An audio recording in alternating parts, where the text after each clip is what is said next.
right, first question to you, Tiger. What will define a successful event? Well, I think that we're trying to showcase this event in a unique way, and obviously, if we can get a tremendous amount of viewers tuning into this event and seeing it for what it is, which is something that's very unique. In fact, the fact that we've never done anything like this on a pay-per-view, I think that'll be a success going forward. Phil? For me, winning. That would be a success.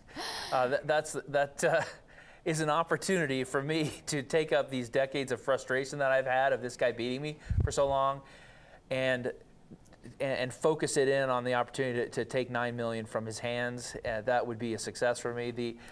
What we're also doing, though, is giving the viewer an opportunity to see something that they don't ever get to see in a normal telecast. We're going to have different drone coverages. We're going to have live mics that you'll hear our conversations with our caddies, with each other, things that you don't ever get to hear in a normal telecast. There's no cutaways for commercials, so you're going to hear all of the talk, all of the banter throughout the entire hole. Mm-hmm. And I think that's going to give an insight to the viewer that they've been wanting to know what's said, what goes on, what type of strategies are in your head on how to play a hole, what type of banter goes on between players.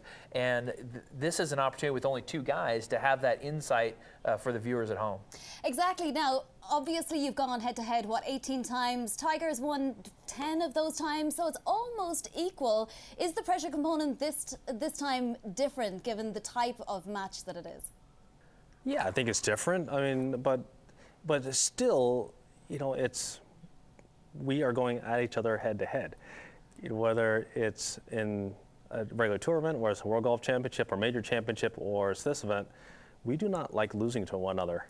And so we're going to have an exciting time on Friday, but at the end of the day, I'm not losing to Phil, and I'm sure he feels the same way. The normal stroke play event has a much different feel because you're playing against 150 guys. You're going out, you're trying to shoot a score. This is a direct head-to-head competition that brings out the intensity of a huge boxing or tennis match where it's one against the other. And there's no breaking up of old man par and trying to play against a score. We are trying to beat each other, and we're playing for a sum that makes us both uncomfortable. And so that creates a pressure environment and an intensity that I think a lot of people are going to be interested in watching how we react and how we respond and how we perform. So that brings up a couple of points. How do you prevent a runaway victory, given that this is match play? And if it does look like it's going to be a runaway victory by one of you, you still play to 18? Well, he needs to play better. If that, that's. Sorry. I hope you bring it to. I just want you to play well enough to bring it to 18. I think I'm going to win 2-1, but that's God. just. Yeah, good luck with that. This brings up my next point. It's hard to trash talk in golf, right? Have either of you managed to actually say anything hurtful yet? No, it's not. It's really not. Not it's with not us two. Hard no, for you. No, you it's usually not. seem to have no problem. The thing is, though, is that Tiger does it very under his breath, very subtle, very passive aggressive, and so most people miss it. And when he's got a live mic on, you will hear the funny side of Tiger and the way he likes to give the needle. It's a very understated way of doing it that goes unnoticed and doesn't draw too much attention. But in this format, I think it's going to be drawn out. People will see it. I think it's a good thing because I think it's funny. I don't like necessarily being the target all the time, but I also don't mind it. Tiger, if you win, will Phil want a rematch? And if Phil wins, will you want a rematch?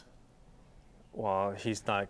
That's too far off in the future. Well, first of all, you got to win first, and that's not going to happen. So we'll start with that first. I think you're missing something here. I think you're missing something. I'm ready, and it's on.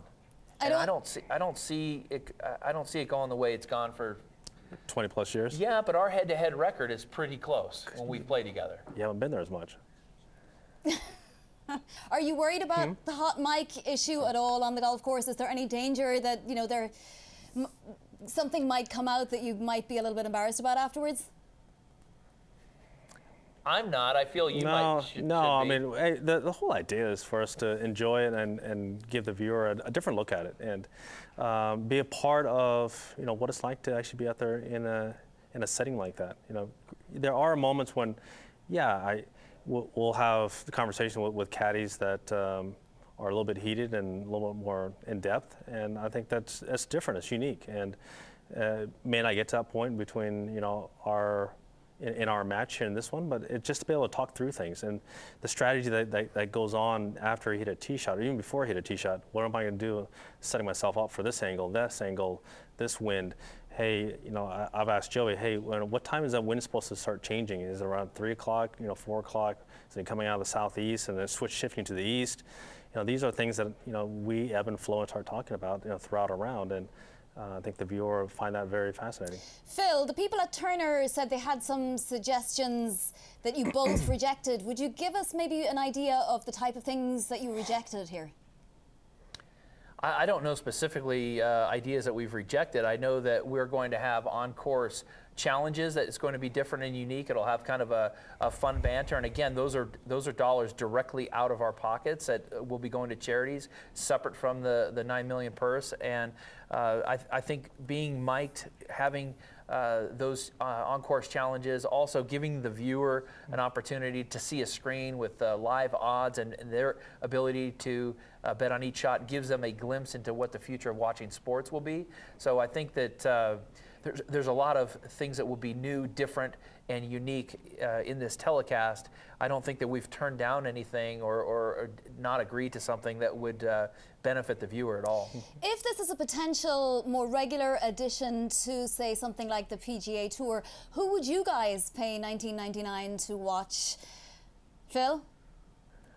Well, let's not get ahead of ourselves. First things first. I mean, we still need to put on a great competition, a great show, and give the viewers something that's unique and different before we start looking ahead at who you might want to watch play or who might play. We still need to make this a success, and it's a risk. It's doing something that's never been done before in golf, putting a telecast like this on pay-per-view and having this type of access, having this type of intimacy, if you will, between the viewer and the player is a bit of a risk. And so we still need to see how this goes over before we even look ahead.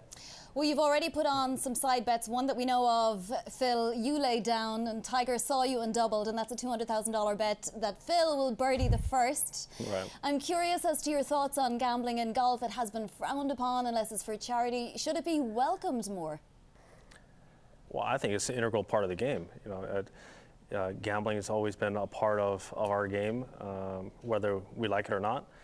We've always embraced it, Phil and I, and how we've taken chances on a golf course, whether it's weekend round with our buddies or it's in a practice round out on tour. I mean, we're always trying to have a little bit of an edge and have a little bit of fun out there. And these side challenges are going to be fun, yes, but they're pressure packed. I mean, this is for a lot of money, and it's all of a sudden it's like right in at that moment. And the wagering is part of what we do in the game of golf, and it's just enough to make it uncomfortable or make you think about it, that one particular shot or the next shot. And that's going to be the fun part for I think everyone viewing, is that they're going to realize it's a lot what they do at their home club. It's an important part of the game too, because it teaches us how to perform best under pressure. And ultimately in tournaments or the biggest competitions or major championships or in a head-to-head match like this. So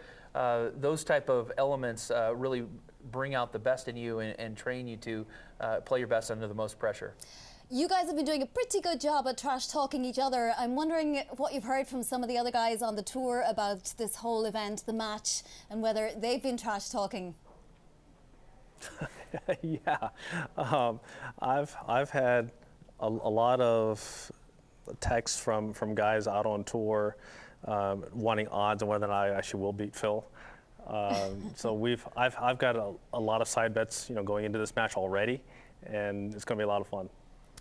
Yeah, I think a lot of the fellow players who really have the great insight know who they want to put their money on.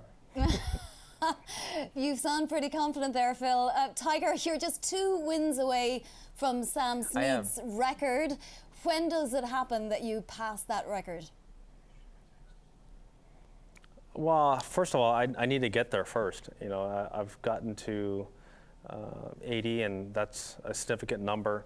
I know Sam's only a couple away from tying and 3 to pass. I feel like that's certainly attainable now. Now that I've had a season where I've come back and I've played and I've competed and ultimately have won an event, and looking forward to next year and see what happens. I'm only 39 away from Sam's record. Did you want to ask me the same question? I was considering it, but you know what, Phil? Instead, I'm going to actually ask you if you're going to be having a Thanksgiving dinner with Tiger, perhaps a last supper before the ultimate showdown. He's going to be with his family. I'm going to head up to Utah for a few hours and see my wife Amy's grandma, who it's her birthday, and I'll be spending Thanksgiving with them.